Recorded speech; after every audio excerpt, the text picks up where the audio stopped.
ESPN 94.1 FM and AM 930 present The Drive. It is Friday, March 24th. This is The Drive on ESPN 94.1 and AM 930. I'm your host, Paul Swann. For the next hour, we're going to get your text in, 304-396-TALK. That's 304-396-8255. Also on Twitter, you can talk to me directly. That is at Paul Swann. We got a lot to get into, as we always do. I remember yesterday from the text line, I was asked, what do I think about FAU making it to the Sweet 16? What's the new question today? What do I think about FAU making its first Elite Eight, beating Tennessee? I did not have that game on my bracket. I also didn't have Gonzaga getting past UCLA. That cost me in the bracket. So this has been an amazing run in the tournament so far. Don't you think? If you love college basketball, you got to love the tournament. March Madness, it's the best time of year for college basketball fans. I wish the Herd could be part of it, but it's been fun so far. And yeah, how about FAU?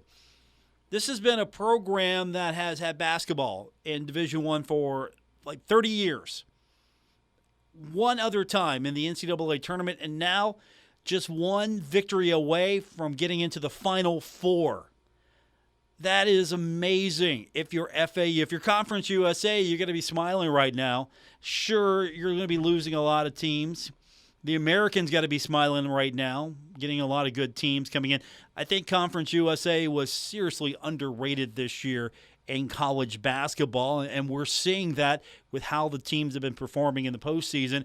And with FAU, definitely the class of the league getting to the Elite Eight. Can you imagine FAU in the Final Four? Now, FAU's got to take on Kansas State in the East region at Madison Square Garden on Saturday. Can FAU get past Kansas State? They will have earned it. They will earn their trip to the Final Four if they get past Kansas State, because Kansas State's looking pretty good right now. How's it make you feel, though? As a Marshall fan, how's that make you feel knowing that a team that you've had success against in FAU, in Conference USA, you've had a lot of good success against FAU, is now one win away from making the Final Four, and Marshall couldn't get into the NIT, lost its opportunity there, could not get past the quarters in the Sun Belt Conference tournament, no postseason. And you look at a team like FAU, Marshall's got more fan support than FAU, right? I hear that. I see that. Facilities, I don't know if that stuff matters really. I think it's coach, and you have a style, and you go get the type of player you need to run that style. And I think FAU has been doing that. They're really good. They're legit. And I think the transfer portal is going to help a lot of teams like FAU become legit quick. And this is the only platform, this is only major platform where a team like FAU can make a run into the national championship game. You don't see this in college football. You do not see this in college football whatsoever. Even if the playoff is expanded, are you truly going to see an underdog like an FAU make it to the championship game? You might. But here's an opportunity. If Marshall really went all in on basketball, even more so than it does now, could you imagine? What if Marshall really got the resources going and got everything in the place where you could make a serious run yearly and maybe find yourself in the Sweet 16 on a regular basis, maybe the Elite Eight on a regular basis as Marshall, and have a legitimate shot and maybe now and then getting into the Final Four. Coming out of the Sun Belt. Now, the Sun Belt's going to have to do a lot more to get basketball into the proper shape. It's not a basketball league. It's a football league for sure, not a basketball league, but hopefully that's going to change. Yeah, ninth seeded FAU. They're 34-3 now, taking on third seed Kansas State. Should be a fun one. We're going to have that game and the rest of the Elite Eight coming up tomorrow. But we've got more Sweet 16 action tonight here on ESPN 94.1 and AM 930. It's going to be Alabama versus San Diego State. That's going to tip at 6:30. And then Houston will take on Miami. 7:15 will be tip time there. And then Creighton will face off against Princeton. And then Texas versus Xavier. That's coming up tonight at 9:45. And that Creighton-Princeton game, that'll tip at 9. We'll have those games. It's one massive feed. Wherever the action may be is where we're going to be on our feed tonight. We'll start with Alabama, San Diego State, then get you to Houston, Miami, back and forth between those games. There'll be overlap. Creighton, Princeton, and then Texas, Xavier. You won't miss a thing. If you can't watch the games, we invite you to listen. If you're going to be in the car, if you're going to be out somewhere, you can take our streaming app with you as well. Just download it on your iPhone or your Android. You can go to our website to get those links directly at WRVC.com. So we are coming up on the Final Four. That's going to be next week, but we've got the Sweet 16 to finish, and then we'll get into the Elite Eight. All coming up right here on ESPN 94.1 and AM 930. All of this basketball action, of course, brought to you by GoMart and Kentucky Farmers Bank. So we appreciate them sponsoring March Madness on ESPN 94.1 and AM 930. Also on our sister station, Cat Sports 93.3 and 1340. And don't forget the Division II Men's National Championship. That's coming up tomorrow as well. It's going to be a 3 o'clock tip, 2:45. We're going to go to that game. We've got it here on ESPN 94.1 and AM 930. This is going to be an interesting one because Nova Southeastern, this is a team over the last 2 seasons, 65-1, facing off against West Liberty. Now, if you're not that familiar with the story, West Liberty used to be coached by Nova's coach, Jim Crutchfield. He left not long after leading West Liberty to the national championship game. He then took over a program that wasn't very good, as now brought them to the national championship game. Faces his former school in the title game. Ben Howlett, his former point guard, now the head coach at West Liberty. Both teams, if you haven't seen them just yet, they're going to press the entire game. It's going to be like 100 points each. Should be fun basketball. And we've got that game for you. 2:45 is our air time, 3 o'clock tip here on ESPN 94.1 and AM 930. Got to root for West Liberty in this one. Got to take the West Virginia school over Nova Southeastern. Should be a fun one. We'll get your text in, 304-396-TALK, 304-396-8255. There's a lot of things happening across the board. Spring sports, Marshall soccer, Marshall softball, Marshall baseball, Marshall tennis, all of that. I've got a little note or two from a few of the coaches. I was busy earlier today. I was texting John Mercer, I was texting Ari Agnes, talking to a few of the coaches, like, hey, give me some insight on what we got for you tomorrow. So we will share all of that with you and get your text in as well. Again, that number is 304-396-TALK, 304-396-8255. This is The Drive on ESPN 94.1 and AM 930. This is The Drive with Paul Swann on ESPN 94.1 FM and AM 930. Welcome back. It's the Friday, March 24th edition, The Drive on ESPN 94.1 and AM 930. Our text line is 304-396-TALK, 304-396-8255. Let's go to the text line. First up, texter writes in and says, in some ways, the Old Dominion regular season game was the most important game in Dan D'Antoni's tenure. It would have been the first regular season championship and a berth in the NIT, and a sure validation that his program was on the right track after the 2021 disaster. Dan D'Antoni most recently receiving a 3-year deal, so he'll be with the Thundering Herd for at least 3 years. He chooses to use all 3 years. On the one hand, in the Sun Belt, Marshall was very competitive. But to be fair, Marshall had its opportunity to win the regular season championship, did not, so that all but eliminated Marshall from an NIT berth. That would have been postseason. That would have been progress for a lot of fans. And then Marshall had an opportunity to advance in the tournament, did not win its first game, so it was eliminated, and so no more consideration there. Texter says, why was the CBI not considered? I got to pull my text back up. Let me get you the direct quote here. Because after the NIT was announced, I text Marshall Athletic Director Christian Spears, and he was very prompt in responding to me.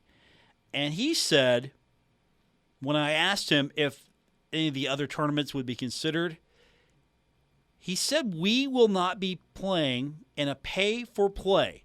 We are an NCAA or NIT program. That will be our goal. So disappointed for our guys. So many of those teams would not want to play Marshall.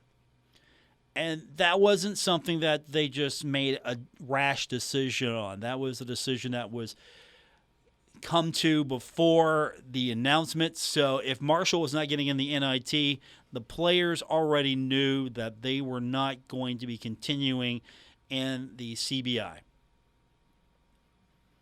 I'm not sure if I'm a big fan of the CBI. I like the aspiration of being an NCAA program, and if you can't get into the NCAA tournament, then the consolation prize would be the NIT. Not a situation where you would, as he described, a pay-for-play. I didn't like it when Marshall was in the CIT a few years ago. I understand why Marshall did that. John Elmore was on the cusp of breaking Skip Henderson's all-time scoring mark. It gave Marshall a feel-good story. Marshall was able to host every single game, win that tournament. It was a feel-good story. Happy ending for Marshall basketball. Marshall got to put up a banner.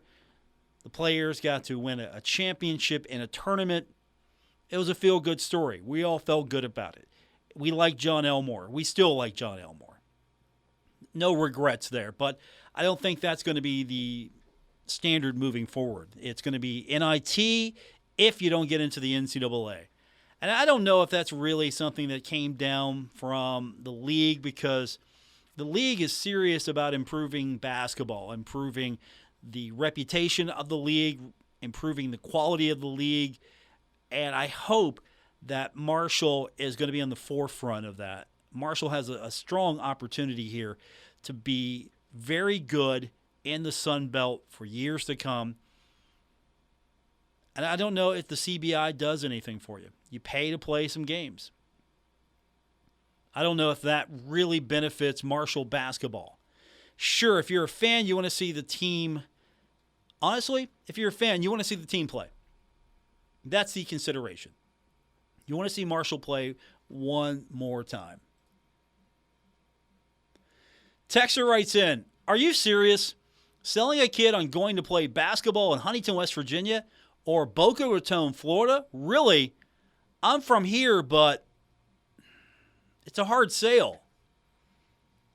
I don't know if you can compare the beach to the sandy shores of the Ohio River. I get that. If we're comparing shorelines, sure.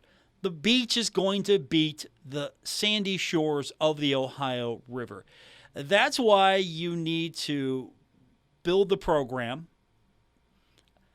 Honestly, if it's selling the program, here it is. It's FAU. Boca Raton. Why isn't FAU the best football team going today here? Great location. One of the top football programs in the country because, hey, you can see the beach from here. I mean, same thing with basketball. I think a lot of things factor into it. Of course, if you're just saying, look, Marshall basketball will never be able to compete because, well, it's Huntington, then shut the program down. Let's forget this. Turn the lights off. Just turn the lights off. Save the electric bill at the Cam Anderson Center. Cut the salaries here. Let's not play basketball. That's not going to happen. So, make the best of what you can do. Build the program. Find reasons why Marshall is a good fit for a kid. Do you guys think that Huntington, West Virginia is the reason why Marshall University can attract athletes? I mean, if you're comparing the beach to the beach, okay, I'm going to go to Boca for the beach. Sure, love hanging out on the Ohio River, but the sandy shores are not the same. Text line. Any info on women's basketball coach? Nothing's come out yet. I think we'll get something next week if it is Kim Stevens. If she is the target, and according to the president of Glenville State, that was Mark Manchin yesterday. He was on Metro News Talk Line with Hoppy Kirchville. He said that Kim had received an offer, but I think they're going to have conversations with her, find out what she wants to do, and make the offer, of course. I think Glenville State will try to counter, try to make an offer that would entice Kim Stevens to stay if, in fact, she is considering and ready to take the Marshall job. Give her a couple of days, because it sounded like, listening to him, she was upset that the information got out. That was released earlier this week on Twitter, and it was implied that she didn't want that information out just yet, so she was a little upset about that. Of course, Glenville State was in the hunt for a national championship at the time, so I don't think anything has changed. We're just going to have to sit down and wait for this one. All right, text line. Conference USA was strong this season. They only got a single bid. Okay, plus 2 teams in the NIT.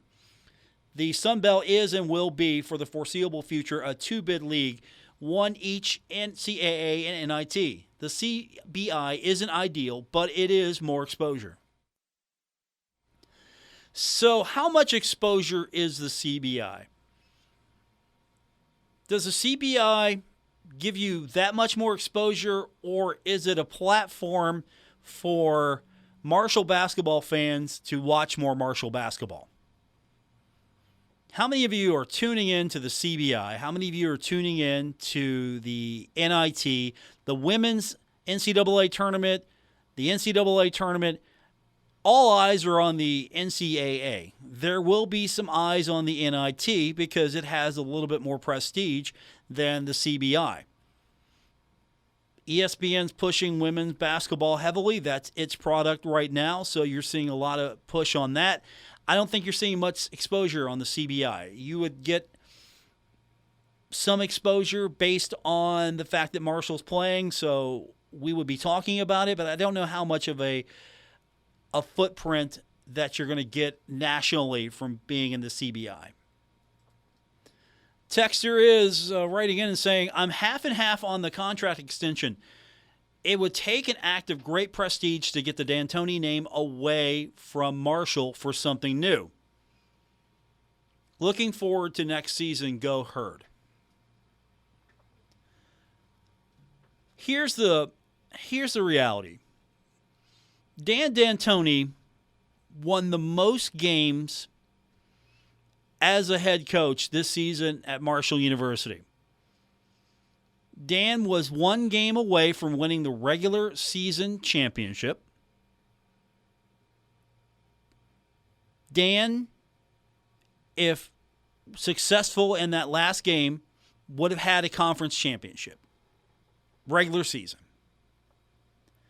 So, Tavion's gone. Andrew's coming back. Can Dan replicate that success? That's the big question. Can he replicate that success and go forward? Will there be more of a push to utilize the transfer portal, use that, and a way that's going to supplement what you're trying to do? Are you going to be able to develop your roster? There are so many questions. I get it. But if you let the coach go now, if you want to make a change and you let Dan D'Antoni go now, he just led Marshall to one of its most successful campaigns in a long time. Didn't end the way you wanted to. You didn't end in a championship in the conference, either in the tournament or the regular season. Came close, I know, close but no cigar. But it would have been a bad look to part ways with Dan D'Antoni after having a successful season, which he got a one-year evaluation. And I know Mike D'Antoni is a huge supporter of the Thundering Herd program. I know that Kathy D'Antoni is on the Board of Governors. I did watch the vote. She recused herself. Of course, she's still part of the Board of Governors, so I know there are conversations being had. I don't know how much she's really saying, what she's doing, but ultimately there were other people who voted as well. Athletic director, program, wanted to keep Dan D'Antoni, so he's got a 3-year deal. He gets to leave on his time. Do you show him the door? Do you show the coach who won you all these games in a bounce-back year, do you show the coach the door, or do you give him a few more years? 304-396-TALK, 304-396-8255. And, of course, if you show him the door after having such a successful season, I think that's a bad look. Here he is, the only basketball coach to take Marshall into the NCAA tournament and win a game, and at the same time, we've seen other coaches try and fail. So Dan's got a leg up on a few of these coaches about this. But push that aside, because I'm not living in the past. But there was a rebound year for Dan. He was on the verge of winning a regular season championship. We're all disappointed in that. I get it. Marshall did not end the season well. Can Marshall rebound and have an even better season next year? And will Marshall be able to advance the program, grow the program, develop players, recruit the talent you want, bring talent in from the transfer portal? I mean, these are all going to be valid questions. These are going to be valid questions we're going to ask over the next few years. And if Marshall has a terrible season, then what happens? If Marshall has a great season, justified. You can't look at this as, okay, it's going to be static, because I don't think it can be static. Marshall's going to have to put more effort and emphasis into making basketball one of the premier sports at Marshall University. Plain and simple. The opportunity's there. It can be done. And I don't think you have to live on the sandy shores of the beach in Boca. I think you can get it done with the sandy shores here of the Ohio River. You can tell me what you think at 304-396-TALK, 304-396-8255. More coming up on this edition of The Drive, ESPN 94.1 and AM 930. This is The Drive with Paul Swann on ESPN 94.1 FM and AM 930.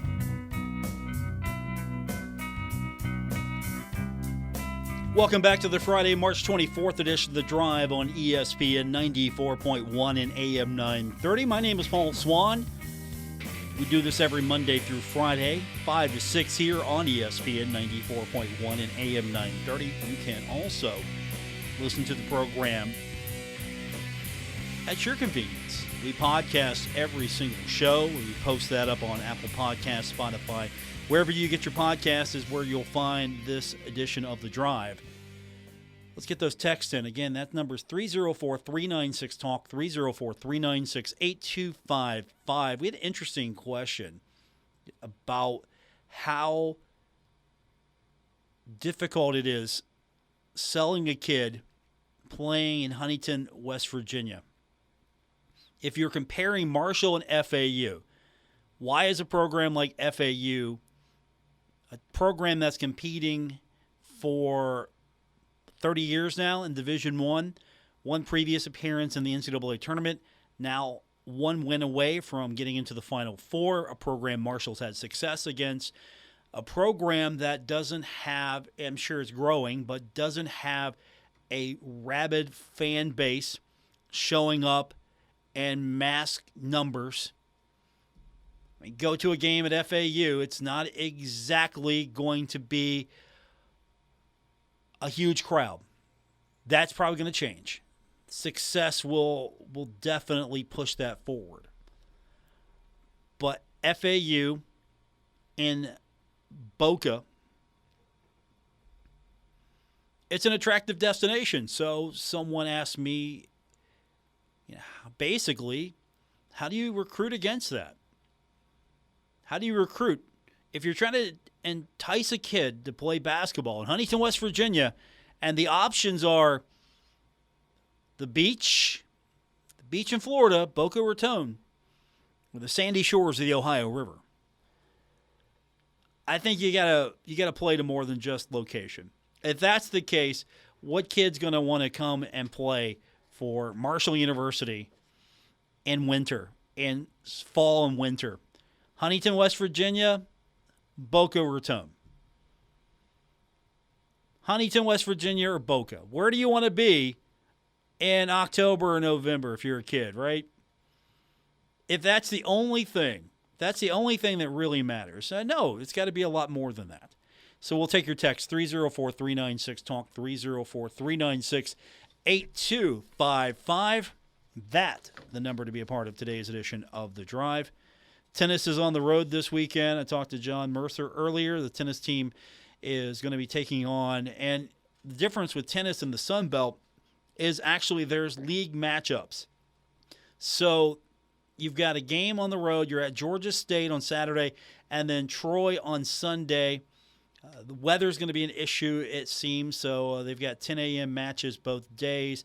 Georgia State's team that's been struggling but did beat Southern Miss a couple of weeks ago, had a close match with Coastal Carolina. Troy is 8-4, had a 4-3 win at Southern Miss, so they're pretty good. Marshall should have the depth to compete with them, however. So tennis is doing well in the Sun Belt so far. Also, don't forget, we've got softball coming up tomorrow. Sun Belt play at home for the first time. It's going to be Marshall and Southern Miss. You've got a doubleheader on Saturday and then a single game on Sunday. Early mid-morning game on Saturday. And then you got baseball on the road taking on Old Dominion, traveling to Norfolk to take on Old Dominion Sunbelt play. So first pitch is set for 6 p.m. That is coming up here shortly. And then they've got the Saturday and the Sunday contest as well. And then spring soccer. Couple of matches coming up the next couple of days. Spring League for Marshall on Saturday. The men will face off against Xavier. That's 2 p.m. And then the women are playing Kentucky on Sunday, and that's going to be 5 p.m., both at the Vet, Hoops Family Field. And don't forget, in the middle of all this, there's volleyball. The Marshall women's volleyball team has a spring match with Fairmount State. That is Saturday, 2 o'clock at the Henderson Center. If you haven't been yet to see volleyball, this is going to be the first match on the new TerraFlex floor. If you haven't seen it, it's a volleyball-specific floor that goes over the basketball floor. So now Marshall actually plays on a volleyball floor that's going to be a lot better for the athletes, hopefully for everyone involved. I know some of you have not seen the photos yet. Some of you have. It's different. Nice and television-friendly looking. I think that's the reason why that black trim is so prominent. It's very television-friendly. So, busy weekend. You've got options. You got softball, you have soccer, you have volleyball, and of course, if you are following afar, you have baseball. First one coming up tonight for the Herd against Old Dominion at 6 o'clock. We'll get your text in, 304-396-TALK, 304-396-8255. More coming up on this edition of The Drive. It's ESPN 94.1 and AM 930. This is The Drive with Paul Swann on ESPN 94.1 FM and AM 930. It's our final segment of The Drive for Friday, March 24th. Plenty of time for you. 304-396-TALK, 304-396-8255. I will add from a text earlier asking about if there's any information on the women's basketball coach, talking about Kim Stevens. I can say this, though. Metro News reporting that the president was meeting with Stevens today. I'm sure that meeting has taken place at this point. Wouldn't have an outcome just yet to tell you, but I'm sure that there will be a decision sooner than later if she would take the position at Marshall University or if she's already in her mind accepted that position and then Glenville State maybe making a counter offer to her. And that, of course, is moving past what we already know is, according to Glenville State's president yesterday, Kim Stevens was offered the job. She has received an offer. Now we're waiting if she's accepting that offer. And so if she's accepted the offer, we will find out sooner than later. If she hasn't accepted the offer, I'm sure we're going to find out sooner than later anyway. So we'll keep an eye on that. I don't know. We might have a presser on Monday. We might have a presser on Tuesday. Who knows? If it is her, though, it should be fun to see what she can bring to Division I level. And with her style of play, it could be some fun basketball on the women's side. And then what is exciting me the most is that women's basketball has received a lot more attention at Marshall University. If this wasn't a story that was potentially broken earlier this week, would we be talking as much about this? Or when a name was announced, would we all find out together and then maybe go, hey, that's a good hire? But instead, we talked about this a little bit more because it's a good job. It's an interesting name that came up. And, of course, you have a coach that has brought a national championship to Glenville State, almost made it to her second straight national championship game, fell short. I don't think the whole process was a distraction. I know that's been implied by some, inferred, that this whole process may be a distraction, and it could be. If you're looking at a job at another school while you're coaching your team, trying to win a national championship at your current school, and then all of this comes out, yeah, I'm sure this could be a distraction as well. But I don't think WVU is in play here. I think WVU has its eyes set on a coach. I'll leave it at that. I don't want to get too far into that. Text lines 304-396-TALK, 304-396-8255. Couple of things before we call it a night. Don't forget, we've got basketball coming up tonight here on ESPN 94.1 and AM 930. NCAA men's tournament continues. Alabama, San Diego State's tipping off at 6:30. Houston and Miami will tip off at 7:15. And then Creighton versus Princeton at 9 and Texas versus Xavier at 9:45. So that action's coming up tonight here on ESPN 94.1 and AM 930. NIT. Have you been watching the women's NIT? I think I might have to now. Bowling Green State University basketball player Eliza Brett. She was struck by University of Memphis player Jamira Schutz while the two walked in a handshake line following Bowling Green's 73-60 win in the Women's National Invitational postseason tournament. So Schutz has been charged now. This isn't professional wrestling where you can just walk up and punch someone outside the ring here and it's okay. This is real. This is basketball. You can't just punch. There's no 2-minute penalty box here to put the player in if you punch someone. No, you go to jail possibly for a while if you do something like that. But it wasn't just a fight on the court. It was the handshake line. Once you get to the handshake line, it's over. You got to put all of that aside. I don't care what you're feeling. You feel bad, you feel mad, you feel sad. Shake the opponent's hand. Good game. Be respectful. But no, there was a short little conversation and altercation there. Interesting. So I might have to watch a little bit more of the WNIT, see if this is going to happen more. You never know. Someone else might get punched in the NIT. Speaking of sports where you get punched sometimes, NCAA hockey regional semifinal, Ohio State defeating Harvard 8-1. That's a big deal because Harvard had a legitimate shot of reaching the Frozen Four. So the Ohio State Buckeyes continue, and if the Buckeyes should make the Frozen Four, we're going to have those games for you on our sister station, Cat Sports 93.3 and 1340. Bill Cornwell, our news director, was sending me updates all day today. He was watching that game. Look, I like a blowout just as much as anybody, but you beat Harvard 8-1. At some point, you might want to flip the channel and watch another game. From our text line, have you heard of any other coaches Marshall is considering? No, I haven't. The only name that has come up is Kim Stevens.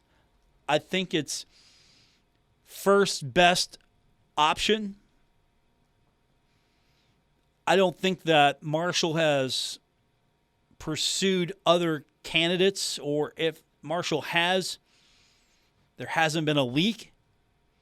And it seems like Kim Stevens, if true, is going to be the next coach at Marshall University if the reports were right, because she's the coach that's got the offer right now. So if it doesn't work out and she doesn't accept the offer, then I think we're going to find out if there are a couple more candidates. But we do know that she's received the offer, and I think it's the ball's in her court now. Off the record, I've heard it two different ways.